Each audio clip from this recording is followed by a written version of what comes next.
بسم اللہ الرحمن الرحیم۔ السلام علیکم ورحمۃ اللہ وبرکاتہ۔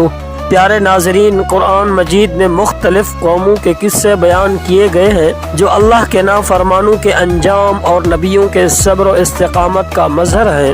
انہی میں سے ایک قوم عاد کا قصہ ہے جو اپنی سرکشی اور ظلم کی وجہ سے اللہ کے عذاب کا شکار ہوئی۔ حضرت ہود علیہ السلام کو اس قوم کی ہدایت کے لیے بھیجا گیا تھا۔ یہ قصہ نہ صرف ایمان کو مضبوط کرتا ہے بلکہ ہمیں اللہ کی نافرمانی کے انجام سے بھی آگاہ کرتا ہے۔ ناظرین کرام، قوم عاد جزیرہ نما عرب کے علاقے احقاف میں رہتی تھی جو موجودہ یمن اور عمان کے درمیان واقع ہے۔ یہ لوگ نہایت طاقتور تھے اور ان کی جسمانی قوت مشہور تھی۔ ان کی عمارتیں اور محلات آسمان کو چھوتے تھے جو ان کے غرور کی علامت تھے۔ اللہ نے انہیں زمین پر خوشحالی، زرخیزی اور دیگر نعمتوں سے نوازا تھا اور باغات اللہ نے ان کو عطا کیے تھے۔ بہت کچھ اللہ نے ان کو نعمتیں عطا کی تھیں، لیکن یہ لوگ ان نعمتوں کا شکر ادا کرنے کے بجائے شرک میں مبتلا ہو گئے۔ وہ بتوں کی عبادت کرتے اور اپنی طاقت پر گھمنڈ کرتے تھے۔ اللہ تعالی نے حضرت ہود علیہ السلام کو ان کی ہدایت کے لیے بھیجا۔ حضرت ہود علیہ السلام نے قوم کو توحید کی دعوت دی اور اللہ کی نعمتوں کا شکر ادا کرنے کو کہا۔ حضرت ہود علیہ السلام نے فرمایا، اے میری قوم، اللہ کی عبادت کرو، اس کے سوا تمہارا کوئی معبود نہیں۔ حضرت ہود علیہ السلام نے ان کو خبردار کیا کہ اللہ کے نافرمانوں پر سخت عذاب نازل ہوگا۔ قوم عاد نے حضرت ہود علیہ السلام کی دعوت کا انکار کیا۔ انہوں نے کہا کہ ہم تمہیں جھوٹا سمجھتے ہیں، نعوذ باللہ۔ انہوں نے اپنی طاقت پر فخر کرتے ہوئے کہا کہ کوئی ان پر غالب نہیں آ سکتا، اور وہ بہت طاقتور ہیں۔ وہ خود کو بہت زیادہ طاقتور سمجھتے تھے اور حضرت ہود علیہ السلام کو مذاق کا نشانہ بنایا اور کہا کہ یہ پاگل ہو گئے ہیں، نعوذ باللہ۔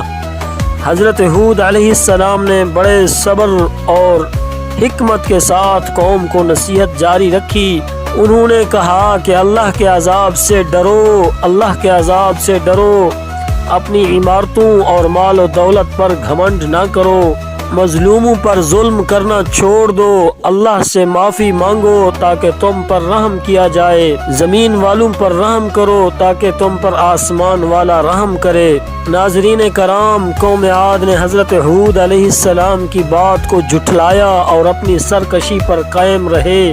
اللہ نے ان پر خوفناک طوفان اور آندھی مسلط کر دی۔ یہ آندھی مسلسل 7 راتیں اور 8 دن تک چلتی رہی۔ اس آندھی نے ہر شے کو تباہ کر دیا، حتیٰ کہ قوم عاد کے محلات اور مضبوط قلعے بھی زمین بوس ہو گئے۔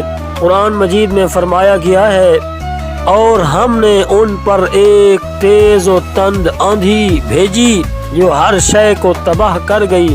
حضرت ہود علیہ السلام اور ان پر ایمان لانے والے چند افراد کو اللہ نے اس عذاب سے بچا لیا۔ انہوں نے اللہ پر بھروسہ کیا اور اپنے رب کی پناہ میں رہے۔ ناظرین کرام، قوم عاد کا یہ واقعہ ہمیں یہ سبق دیتا ہے کہ اللہ کی نعمتوں کا شکر ادا کرنا چاہیے۔ طاقت، مال و دولت اور دنیاوی شان و شوکت پر غرور نہیں کرنا چاہیے۔ شرک اور نافرمانی کا انجام تباہی ہے۔ اللہ کی طرف رجوع کرنے والے ہمیشہ کامیاب رہتے ہیں، اس دنیا کے اندر بھی، آنے والے ہمیشہ والے جہان میں بھی۔ میرے ناظرین کرام، آخر میں ہم اپنے ناظرین کے لیے دعا کرتے ہیں۔ ہم ہمیشہ سے اپنے ناظرین کے لیے تہ دل سے دعا گو رہتے ہیں۔ اللہ تعالی ہمیں اپنی نعمتوں کا شکر ادا کرنے کی توفیق عطا فرمائے، ہمارے دلوں کو توحید سے منور کرے اور ہمیں گناہوں سے بچنے کی توفیق دے۔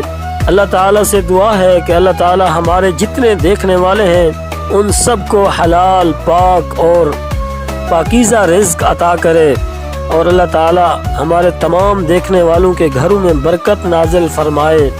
اللہ تعالیٰ سے دعا ہے کہ اللہ تعالیٰ آپ تمام کو اپنے حفظ و امان میں رکھے۔ اللہ تعالیٰ آپ تمام کو خوشیوں بھری زندگی عطا کرے۔ اگر آپ کو ہماری یہ کاوش پسند آئی ہو تو ہمارا چینل سبسکرائب کریں، ویڈیو کو لائک کریں اور اپنے دوستوں کے ساتھ ضرور شیئر کریں۔ ہم آپ کی محبتوں اور دعاؤں کے ہمیشہ منتظر رہیں گے۔ شکریہ، جزاکم اللہ خیرہ۔